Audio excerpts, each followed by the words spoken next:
நல்லவை கேட்போம் நமது சேனலில் காஷி நகர தகனம் பற்றி கேட்போம். காஷி நகர ராஜாவை கிருஷ்ணன் சக்கராயுதத்தால் அறுத்து தள்ளினான் பவுண்ட்ர தேசத்தில். அந்த தலை காஷி நகரத்தில் போய் விழும்படியாக செய்திருந்தான். காஷி நகரத்தில் தலை விழுந்ததும் அங்கே பிரஜைகள் எல்லோரும் பார்த்துவிட்டு திகைத்தார்கள். இது நம்முடைய அரசனுடைய தலை போல் இருக்கிறதே என்று வியந்தார்கள். வியந்து உடனே அந்த ராஜபுத்திரனிடம் சொல்ல, ராஜபுத்திரனும் அதை பார்த்துவிட்டு இது வாசுதேவனான கண்ணனுடைய வேலையாகத்தான் இருக்க வேண்டும் என்று அவனை பழி வாங்க திட்டமிட்டான். உடனே தன்னுடைய புரோகிதரிடம் ஆலோசனை கேட்க, ஜபம் தவம் ஹோமம் இவைகளை செய்தும் பரமசிவனை ஆராதித்தும் வருமாறு கூறினார். அதன்படி செய்தான். ருத்ரமூர்த்தியை ஆராதித்தான். ருத்ரமூர்த்தி அந்த தவத்தில் மெச்சி அகமகிழ்ந்து அவன் முன்னே தோன்று, உனக்கு என்ன வரம் வேண்டுமோ அதை கேள் என்கிறார். அவிமுக்தே மகாக்ஷேத்ரே தோஷிதஸ்தேன சங்கரஹ வரம் பிரணேஷ்வேதி ததா தம் புரோவாச நிருபாத்மஜம். அதாவது மோட்சத்தை விரும்புபவர்கள் இந்த க்ஷேத்திரத்தை விடமாட்டார்கள் என்ற அர்த்தத்தில் இந்த ஸ்லோகம் அமைந்துள்ளது. இப்படி வரம் கேட்க வேண்டும் என்ற ராஜபுத்திரன் என்ன பண்ணுறான், உடனே வரனை கேட்குறான். அந்த கண்ணனை கொல்வதற்கு ஒரு பூதத்தை உண்டாக்கி அருள வேண்டும் அப்படின்னு கேட்கணும். ஆனால் இவன் என்ன பண்ணுறான், தன்னை அறியாமலேயே ஒரு தவறான ஒரு வரத்தை கேட்டு விடுகிறான்.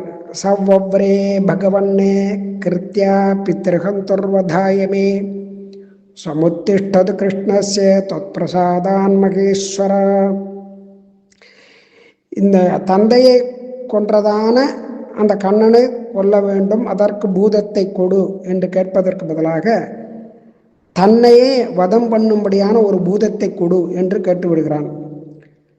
பித்ருகந்தொர் வதாய மே வதாயன, என்னை வதம் செய்யும் பொருட்டு ஒரு பூதத்தை அனுகிரகிக்க வேண்டும் கேட்டுடுறான். இப்படி பரமசிவன் அவ்வாறே ததாஸ்து அப்படின்னு கொடுத்துட்றார். உடனே தட்சிணாக்னியிலிருந்து ஒரு கிருத்தியை அப்படிங்கிறதான ஒரு பூதமானது தோன்றியது. அது கண்ணனை அழிப்பதற்காக அந்த பூதம் துவாரகைக்கு போச்சு. அங்கே போய் அந்த பூதமானது அதனுடைய முகமும் தலையும் அக்னி ஜுவாலையினால் சூழப்பட்டு பயங்கரமாக ஜொலித்துன்னு இருந்தது. கிருஷ்ணா கிருஷ்ணா அப்படின்னு கண்ணனை தேடிண்டே கூச்சலிட்டு துவாரகைக்கு போச்சு. அந்த சமயத்தில் கிருஷ்ணன் தன்னுடைய தேவிமார்களோட தாயம் விளையாடின்னு இருந்தான். அப்போ ஆடு கோழி முதலான பிராணிகள் ஒன்றோடு சண்டையிட அதை வேடிக்கை பார்க்குற மாதிரி இந்த சொக்கட்டான் காய்களை எல்லாம் அந்த ஆடின்னு இருந்தான். அதை ஆனந்தமாக அனுபவிச்சுட்டு இருந்தான். இந்த சூதாட்டம் அப்படிங்கிறது அதனால தானே பாரத போர் இனிமேல் நடக்க போகிறது, அதுக்கு இது ஒரு காரணம். இப்படி பயங்கரமான ஒரு உருவத்தோடு ஓடி வந்ததான அந்த கிருத்தியை, அதாவது இந்த துவாரகாவாசி மக்கள் அதை பார்த்து எல்லாம் பயந்து போய் சர்வலோக சரண்யனான கண்ணனிடத்தில் போய், அவன் சொக்கட்டம் ஆடின்னு இருக்கான், அவனிடத்துல போய் சரணம் அடைந்தார்கள். ஆட்டத்தில் இருந்ததான கிருஷ்ணன் இந்த பூதத்தை ஒரு பொருட்டாகவே இவன் நினைக்கல. சிவனுடைய அனுகிரகத்தினால இந்த காசிராஜ புத்திரனால் உண்டு பண்ணப்பட்டதான இந்த பூதம் ஒரு நொடி பொழுதில் இதை தெரிஞ்சின்றதான அந்த சரண்யன் ஆட்டத்தை விடாமல் ஆடிண்டே தன்னுடைய திருக்கையில் இருக்கக்கூடியதான சக்கராயுதத்தை ஏவினான். எம்பெருமானுடைய திருவுள்ளம் அறிந்ததான சக்கராயுதம் அந்த கிருத்தியை தொடர்ந்து துரத்தின்றே போச்சு. பயங்கரமான அக்னி ஜுவாலைகளை வீசிண்டு அந்த பூதமானது அந்த சக்கராயுதத்தினுடைய அக்னி ஜுவாலைக்கு பொசுக்கப்பட்டு தன்னுடைய பெருமை எல்லாத்தையும் அது சக்தி எல்லாம் போயிடுத்ததுக்கு அது தாங்க முடியாமல் திருப்பி இந்த காஷி நகரத்துக்கே ஓடித்து. பரமசிவனால் படைக்கப்பட்டதான பூதத்தை விஷ்ணு சக்கரம் தொடர்ந்து கொளுத்திண்டு வரதை பார்த்ததான காசிராஜனுடைய சைன்யம், சிவனுடைய பிரமத கணங்கள், இப்படி பலவேறு ஆயுதங்கள் தாங்கிதான் எல்லாமே அந்த சக்கராயுதத்தோட சண்டை போட வந்தது. இப்போ சக்கராயுதமானது எல்லாத்தையும் அழிச்சுடுத்து.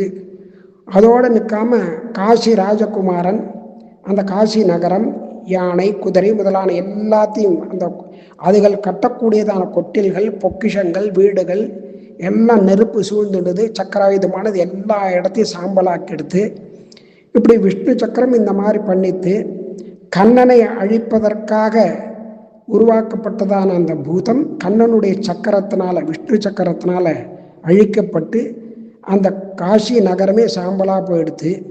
இப்படி அதனால் அழிக்கப்பட்டதான பஸ்மமாக போனதான அந்த காசி நகரம், அந்த பஸ்மத்தை தான் அந்த சங்கரன் ருத்ரன் தன்னுடைய உடம்புல பூசிக்கிறார்.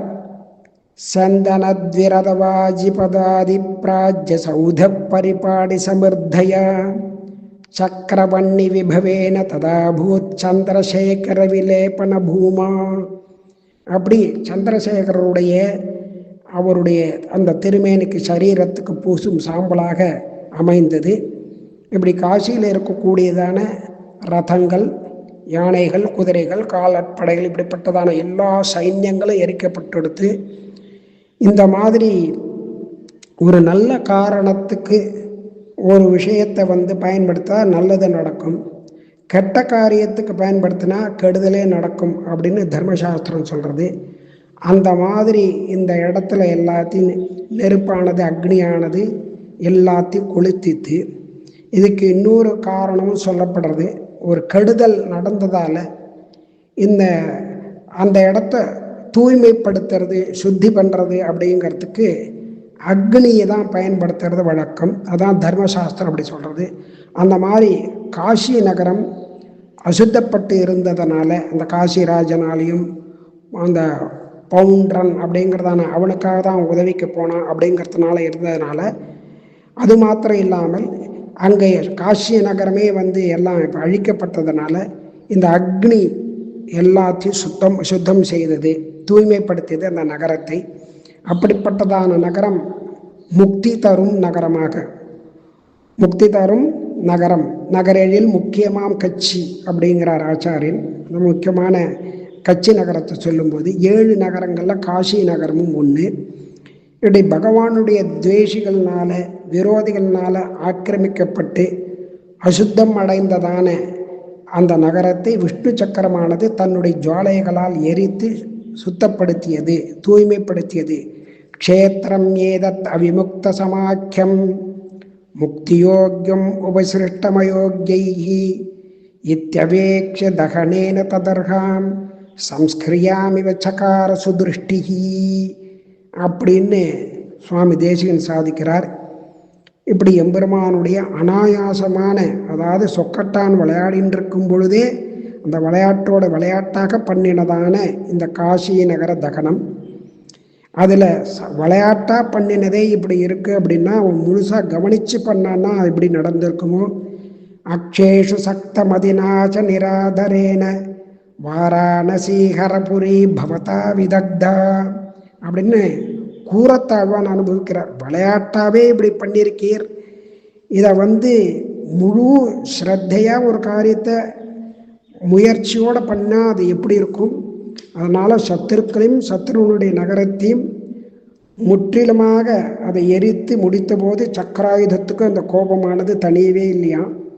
அது மேலும் அந்த ஜுவாலைகளெல்லாம் வீசிண்டு அது தான் ஒருத்தருக்கிட்ட போக முடியாதபடி உக்கிரமாகவே தான்.